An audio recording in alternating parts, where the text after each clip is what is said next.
Hello everyone. So we are discussing the back exercise questions of the chapter Some Basic Concepts of Chemistry. And today we will discuss question number 29. And here the question is, calculate the molarity of a solution of ethanol in water in which the mole fraction of ethanol is 0.040. Assume the density of water to be 1. Density of water to be 1 का मतलब क्या है बेटा, आपको water की density लेनी है 1 ग्राम पर ml. ठीक, ओके. अब देखो बेटा, आपको निकालना है molarity of a solution of ethanol in water. और दिया क्या है बेटा, आपको दिया है मोल फ्रैक्शन ऑफ इथेनॉल. तो क्या मैं मोल फ्रैक्शन ऑफ इथेनॉल को ऐसे लिख दूं, x इथेनॉल, और मैं इसको शॉर्ट में अब लिखने वाली हूं बेटा xe. कितना दिया है आपको, 0.040. राइट, आपको क्या निकालना है, मोलारिटी निकालनी है. तो देखो बेटा, सबसे पहले तो आपको पता होना चाहिए कि मोलारिटी होता क्या है. Molarity is number of moles of solute present in 1 litre of solution. 1 litre solution में कितने number of moles of solute dissolve हैं, वही क्या होता है, मोलारिटी होता है. अभी तक हम बहुत अच्छे से सीख चुके हैं ये. तो देखो, हमें चाहिए बेटा number of moles of solute, मतलब number of moles of ethanol. Ethanol को हम लिख सकते हैं C2H5OH. ये आपको सबसे पहले कैलकुलेट करना पड़ेगा. कैसे करेंगे, देखो बहुत सिंपल, स्टेप बाय स्टेप जाएंगे बेटा तो क्वेश्चन आसानी से हो जाएगा. Mole fraction of ethanol C2H5OH is equals to कितना होगा, number of moles of ethanol C2H5OH divide by total number of moles. Total number of moles किसके बेटा, सॉल्यूशन के. तो यहां पर सॉल्यूशन में प्रेजेंट है इथेनॉल एंड सॉल्यूशन में प्रेजेंट है वाटर. ठीक, तो यहां पर अब मैं इस इथेनॉल को लिखने वाली हूं बेटा E. तो mole fraction of E is equals to number of moles of ethanol divide by number of moles of ethanol plus number of moles of water. Mole fraction of ethanol आपको दिया है 0.040 is equals to number of moles of ethanol हमें निकालने हैं divide by number of moles of ethanol हमें निकालने हैं बेटा, लेकिन number of moles of water भी नहीं पता. तो उसी के लिए आपको यहां पर गिवन है डेंसिटी. चेक करो बेटा, डेंसिटी कितनी, 1 ग्राम पर ml. तो अगर हम ले लें volume of water equals to 1 litre, आप कितना भी ले सकते हैं, लेकिन मैंने यहाँ पर 1 लीटर इसलिए लिया है क्योंकि मोलारिटी होता है number of moles of solute in 1 litre of solution. अभी हम यहाँ पर लास्ट में देखेंगे बेटा, हमें एक थोड़ी सी अप्रोक्सीमेशन लेनी पड़ेगी, तो इसलिए यहाँ पर मैंने लिया है volume of water is 1 litre. तो हम ले लेते हैं 1 लीटर वाटर. 1 लीटर वाटर के लिए अगर हम नंबर ऑफ मोल्स निकालें, इसमें नंबर ऑफ मोल्स क्या होता है बेटा, number of moles is mass upon molar mass. तो मास कितना है 1 लीटर पानी में, देखो अगर डेंसिटी है 1 ग्राम पर ml, तो इसका मतलब ये हुआ कि 1 ml वाटर का मास है 1 ग्राम. 1 लीटर में कितने ml बेटा, 1000 ml. तो 1000 ml का मास कितना हो जाएगा, 1000 ग्राम. तो number of moles of water is equals to given mass which is 1000 gram divide by molar mass. कितना होता है, 18 ग्राम पर मोल. तो जब आप इसको डिवाइड करेंगे बेटा तो ये आता है 55.55 mole. This is the number of moles of water. तो यहां पर वैल्यू पुट कर देंगे, कितना आया बेटा, ये आया 55.55. क्लियर. अब बस यहां से आपको क्या करना है, Ne की वैल्यू निकालनी है, मतलब number of moles of ethanol निकालने हैं. चेक करो बेटा, यहां से कितना होगा, 0.040 into Ne plus 55.55 into 0.040 is equals to Ne. ठीक है, ये इधर कितना है, राइट साइड पे 1 और ये है 0.040. तो इन दोनों को एक तरफ ले आएंगे तो कितना हो जाएगा, 1 माइनस 0.040 और ये Ne आया आपके पास कॉमन इज इक्वल्स टू कितना बचा बेटा, 55.5 इंटू 0.040. ये हो जाएगा 2.222. राइट, 1 माइनस 0.040 कितना होता है बेटा, 0.96 Ne इज इक्वल्स टू 2.222. तो यहां से आपको मिल जाएंगे number of moles of ethanol. So Ne is equals to कितना बेटा, 2.222 डिवाइड बाय 0.96. कैलकुलेट करेंगे, इसको डिवाइड करेंगे तो देखो कितना आएगा, ये आ जाएगा बेटा 2.314 मोल. ये क्या आया बेटा, ये आया आपके पास number of moles of solute. Okay, यहां पर अब हमें थोड़ी सी एक अप्रोक्सीमेशन यूज करनी पड़ेगी बेटा. कौन सी अप्रोक्सीमेशन, हमने जो यहां पर लिया है 1 लीटर वाटर, 1 लीटर वाटर का मतलब क्या हुआ बेटा, ये क्या गिवन है आपको, this is volume of solvent, solvent है ना वाटर, तो वॉल्यूम ऑफ सॉल्वेंट कितना है 1 लीटर। उस सॉल्वेंट में आपने क्या किया, आपने डिसॉल्व करवाया मोल्स ऑफ सॉल्यूट को, कितने मोल्स ऑफ सॉल्यूट को बेटा 2.314 मोल्स को। तो हम यहां पर ये मानेंगे कि जब आपने इस 2.314 मोल को डिसॉल्व करवाया है 1 लीटर सॉल्वेंट में, तो भी क्या हुआ है, सॉल्यूशन जो है उसकी वॉल्यूम चेंज नहीं हुई। तो यहां पर जितना ये सॉल्वेंट का मतलब जितना ये वाटर का वॉल्यूम है उतना ही वॉल्यूम हम लेंगे बेटा सॉल्यूशन का। तो volume of solution is also 1 litre. Therefore अब अगर मुझे यहां पर कैलकुलेट करनी है बेटा मोलारिटी, तो मोलारिटी क्या होता है, number of moles of solute मतलब number of moles of ethanol divide by volume of solution. और वॉल्यूम ऑफ सॉल्यूशन किस में लेना है बेटा, लीटर्स में। तो नंबर ऑफ मोल्स कितना है 2.314 divide by volume of solution कितना 1 लीटर।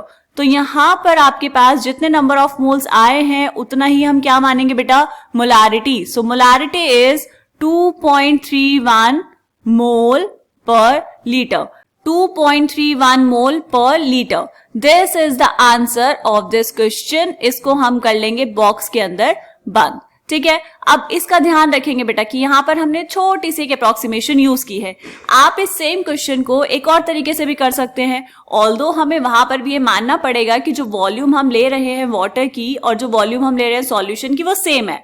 मतलब जब आपने इथेनॉल को डिसॉल्व करवाया है तो वॉल्यूम पे कोई फर्क नहीं पड़ा। तो दूसरा तरीका भी हम देख लेते हैं बेटा कैसे कर सकते हैं। देखो बेटा, लेट अस कंसीडर कि आपके पास है 1 मोल ऑफ सॉल्यूशन। क्या कहा मैंने कि जो मोल ऑफ सॉल्यूशन है बेटा, मोल ऑफ सॉल्यूशन या मोल्स ऑफ सॉल्यूशन वो कितना है 1। आपके पास टोटल 1 मोल सॉल्यूशन है, तो उसमें से जो मोल फ्रैक्शन होगा या फिर हम कहेंगे जो नंबर ऑफ मोल्स होंगे इथेनॉल के C2H5OH वो भी कितने होंगे बेटा, वो हो जाएंगे मोल फ्रैक्शन के इक्वल 0.040। मोल फ्रैक्शन का मतलब क्या होता है 1 में से कितने मोल्स। तो यहां पर हमने माना है कि टोटल सॉल्यूशन 1 मोल था, तो उसमें से C2H5OH के मोल्स कितने हो जाएंगे बेटा 0.040। तो अब अगर हमें इथेनॉल के नंबर ऑफ मोल्स पता है बेटा, तो क्या हम डायरेक्टली कैलकुलेट कर सकते हैं number of moles of water. बिल्कुल कर सकते हैं। कैसे बेटा, क्योंकि इन दोनों का सम होगा 1 के equal. Mole fraction of component 1 that is x1 plus mole fraction of component 2 that is x2 is equals to 1। x1 और x2 क्या होते हैं बेटा 1 के इक्वल होते हैं। अगर x1 आया 0.04 तो x2 कितना आ जाएगा 1 माइनस x1। तो number of moles of water कितने होंगे बेटा 1 minus 0.040 which is equals to कितना आएगा, ये आ जाएगा आपके पास 0.96 मोल्स। ये आए मोल्स ऑफ वाटर। ठीक है, यहां तक समझ आया। ओके, उसके बाद हम क्या करेंगे बेटा, हम यहां पर निकालेंगे इसका मास ऑफ वाटर। क्या कर रहे हैं ये देखो, अभी स्टेप बाय स्टेप देखते रहेंगे फिर आपको समझ आएगा कि क्या कर रहे हैं। आपको यहां पे निकालना है बेटा मास of water. Number of moles पता है, मोलर मास पता है, तो क्या हम मास निकाल सकते हैं, बिल्कुल निकाल सकते हैं। नंबर ऑफ मोल्स का फॉर्मूला क्या होता है बेटा, number of moles is equals to mass upon molar mass. तो नंबर ऑफ मोल्स तो हमें पता है, मोलर मास हमें पता है, मोल्स निकालने कितना आएगा, नंबर ऑफ मोल्स है 0.96 इनटू मोलर मास कितना बेटा 18 ग्राम पर मोल। तो यहां से आप चाहे तो उसको मल्टीप्लाई कर लेंगे या फिर अभी ऐसे भी रहने दे सकते हैं। कितना आएगा, इतने ग्राम्स मास, राइट। अब क्या दिया है, आपको दिया है density. Density of water is 1 ग्राम पर ml, इतना हमें गिवन है। ये हम ऊपर भी लिख चुके हैं बट यहां पर यूज करने वाले हैं तो वापस से लिख लेंगे।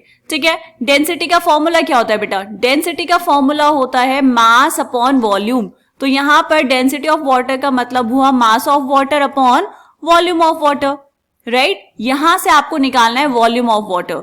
Volume of water is equals to कितना आ जाएगा बेटा, मास ऑफ H2O, मास कितना है आपके पास 0.96 इंटू 18 डिवाइड बाय डेंसिटी कितनी है, डेंसिटी इज 1। तो वॉल्यूम ऑफ H2O आया 0.96 इंटू 18 ml। किस में आना चाहिए बेटा, मिलीलीटर में, क्योंकि डेंसिटी भी क्या थी 1 ग्राम पर ml। लिख लो यहां पर यूनिट्स, ये हो जाएगा ग्राम से ग्राम कैंसिल और ml गया ऊपर। ये आपके पास आया वॉल्यूम ऑफ वाटर। हमें क्या कैलकुलेट करना है बेटा, हमें कैलकुलेट करना है मोलारिटी। कैसे करेंगे, देखो फॉर्मूला लिखेंगे यहां पर, molarity is equals to number of moles of solute. पूरा लिख रही हूं मैं यहां पे, number of moles of solute क्या है बेटा यहां पर C2H5OH ethanol divide by volume of solution in litres, और यहाँ पे इसको हम कर लेंगे थोड़ा सा साइड में, इसको छोटा कर लेंगे, ठीक है। तो देखो बेटा, यहाँ पे molarity is equals to number of moles कितना है हमारे पास, नंबर ऑफ मोल्स है 0.040। ये कैसे आए, देखो हम वैसे यहाँ पर मैंने आपको डायरेक्टली बताया था, बट आप फॉर्मूले से भी कर सकते थे। कैसे बेटा, तो मोल फ्रैक्शन ऑफ इथेनॉल क्या होगा बेटा, number of moles of ethanol divide by total moles of solution, वो हमने मान लिया 1, तो जितना मोल फ्रैक्शन है उतने ही होंगे नंबर ऑफ मोल्स, तो इसीलिए 0.040। तो यहाँ पर वैल्यू पुट करेंगे, this is 0.040 divide by volume of solution. तो यहां पर भी हमें सेम अप्रोक्सीमेशन यूज करना पड़ेगा बेटा, कि जितना आपके पास वॉल्यूम ऑफ वाटर है, सॉल्यूशन का वॉल्यूम भी उतना ही है। ऐसा क्यों, क्योंकि हम डाइल्यूट सॉल्यूशंस की बात कर रहे हैं। देखो 1 में से 0.040 इतने कम नंबर ऑफ मोल्स आपने उस सॉल्यूशन में या उस वाटर में ऐड किए हैं, तो नंबर ऑफ मोल्स ऐड करने के बाद भी, या फिर हम कहेंगे कुछ मोल सॉल्यूट ऐड करने के बाद भी वॉल्यूम ऑफ वाटर पे कोई फर्क नहीं पड़ेगा, और जितना वॉल्यूम ऑफ वाटर होगा उतना ही होगा वॉल्यूम ऑफ सॉल्यूशन। तो इसीलिए यहां पर हम वॉल्यूम ऑफ सॉल्यूशन लिखेंगे बेटा 0.96 इंटू 18। ये किस में था, मिलीलीटर्स में, तो हमें क्या करना पड़ेगा, इसको लीटर्स में चेंज करने के लिए हम ऊपर मल्टीप्लाई करेंगे 1000 से, मतलब यहाँ पे नीचे डिवाइड करना होता है 1000 से, तो ये ऊपर जाएगा तो क्या हो जाएगा बेटा, इंटू 1000, ठीक है। अब बस इसको सॉल्व करना है, कितना हो जाएगा ऊपर 40 डिवाइड बाय 0.96 इंटू 18। इसको सॉल्व करेंगे बेटा तो ये आ जाएगा, सेम आंसर आएगा आपका 2.314 मोल पर litre. This is the molarity of the given solution. तो यहां पर इसको भी हम कर लेंगे बेटा बॉक्स के अंदर बंद। तो ये क्वेश्चन हमने दो तरीके से सॉल्व किया।